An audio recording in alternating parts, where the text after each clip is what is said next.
वज़ीर दाखिला Sarfaraz Ahmad भुगटी care taker वो मिनिस्टर और बहुत ही जो इन्फ्लुएंस वाले जो है मिनिस्टर थे, क्योंकि वज़ीर आज़म अनवारुल्लाह काकड़ के सबसे करीब समझे जाने वाले जो वज़ीर थे वो सरफराज अहमद भुगटी थे।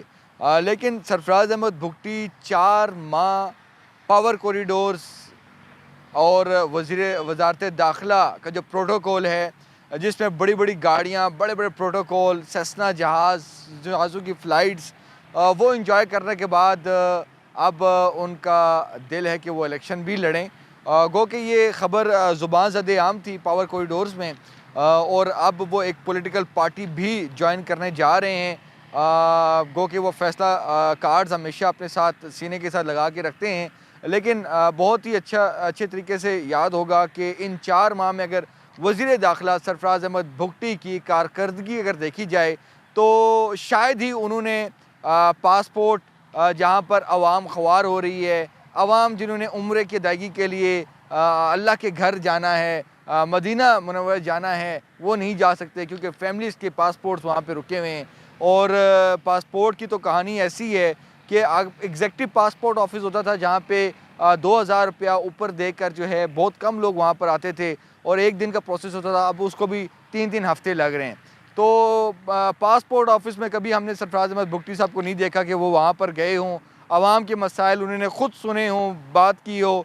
उसके साथ जो अगर देखा जाए लाइसेंस की कहानी है तो चलें वो छोड़ ही देनी चाहिए, क्योंकि लाइसेंस जब वो तशरीफ़ लाते हैं तो उन्होंने आम आवाम के लिए जो एक आइन देता है कि अगर कोई भी अगर अपनी सिक्योरिटी के लिए आम लाइसेंस अप्लाई करना चाहे तो वो कर सकता है। काबीना ने इजाज़त दी, लेकिन एक वर्बल ऑर्डर था सरफराज अहमद भुगटी साहब का कि जी लाइसेंस किसी के नहीं बनेंगे। गो कि आम आवाम का रश जो है इस मिनिस्ट्री में उनकी अप्लीकेशन आना रुक गई।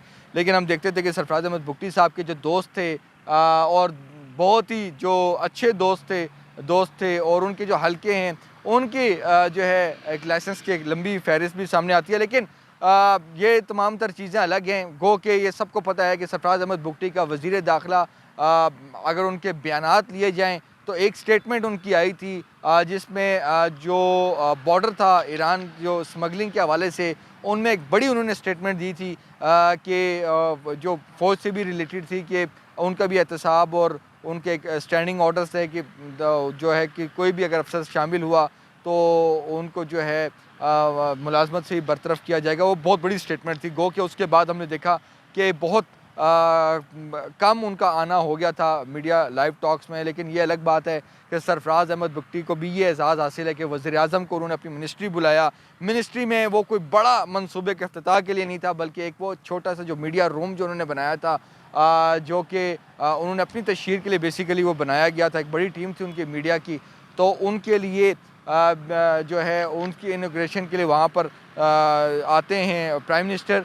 लेकिन जो आवाम के जो मसाइल हैं, जो आवाम, जिस तरह मैंने पासपोर्ट का बोला, दीगर जो इदारे हैं जो कि आवाम पैसे देती है, आवाम अपने आइडेंटिटी के लिए या इमिग्रेशन के लिए पैसे देती है, और लेकिन उनके लिए जो है उनको प्रॉब्लम फेस करना पड़ती है। लेकिन हमने देखा कि ना तो डीजी पासपोर्ट हटते हैं, ना कोई और ज़िम्मेदार अफसर हटता है।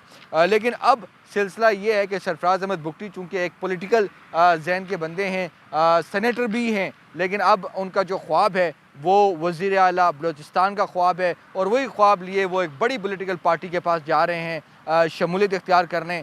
जब तक हम ये वीडियो कर रहे हैं इस वक्त तक सरफराज अहमद भुगटी इंटीरियर मिनिस्टर हैं, क्योंकि हमने काबीना डिवीज़न से भी चेक किया, प्रेसिडेंसी से भी चेक किया। इस वक्त सरफराज अहमद भुगटी का डी नोटिफिकेशन जो ऑर्डर है वो अभी तक नहीं हुआ। अभी तक वो काबीना में जो है उनकी लिस्ट में मौजूद हैं।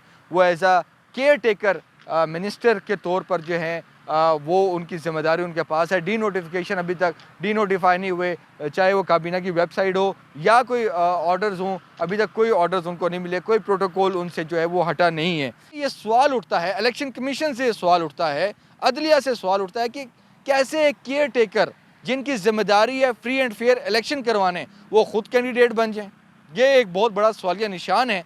और यकीनी तौर पर जो कि अभी हमारी इलेक्शन कमीशन में बात हुई है तो उनका यही कहना है कि अगर कागजात नामजदगी जो भी है इनका अपना एक राइट है, जो भी वो पार्टी ज्वाइन करना चाहें, बाप पार्टी से जहाँ पे भी वो जाएं, उनका एक राइट है, अगर वो इलेक्शन में आते भी हैं और जिस तरह उन्होंने 15 दिसंबर को जब अनाउंसमेंट होती है उसके बाद खबर चलवाई जाती है कि 13 दिसंबर से उनका इस्तीफ़ा आया है वज़ीर आज़म के पास और वो एक्सेप्ट हुआ है। गो के जो तरीक़ाकार है कि प्रेसिडेंट के पास जाता है, प्रेसिडेंट अलाउ करता है तो काबीना जो है डी नोटिफाई करती है।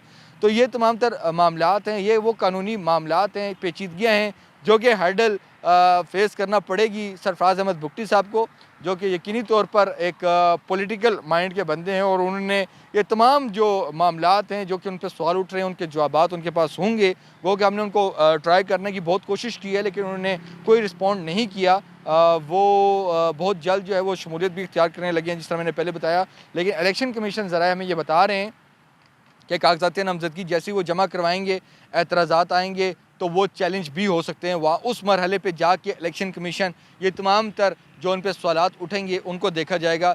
लेकिन केयर टेकर जो काबीना होती है, वज़ीर आज़म होते हैं जो कि बड़े अपराइट बंदे हैं वज़ीर आज़म, तो उन पर भी गो के इनके बहुत बड़े दोस्त हैं, उन पर भी ये सवाल उठता है कि ये कैसे हो रहा है। तो ये मामलात हैं। सरफराज अहमद भुट्टी पाकिस्तान पीपल्स पार्टी का कह रहे हैं कि जी उनकी शमूलियत होने वाली है उसमें उनके हवाले से, लेकिन तमाम तर जो कोशिशें कर रहे हैं वो सीएम बलूचिस्तान के लिए हैं। गो के सीएम बलूचिस्तान के लिए मज़ीद भी बहुत से कैंडिडेट हैं, लेकिन देखना ये है कि आया सरफराज अहमद भुट्टी जो है वो इलेक्शन कंटेस्ट कर सकेंगे और वो सीएम जो बलूचिस्तान है वो बन सकेंगे या नहीं। लेकिन ये जो कानूनी जो नुकात जो सवालात उन पर उठ रहे हैं उनका जवाब उनको देना ही है।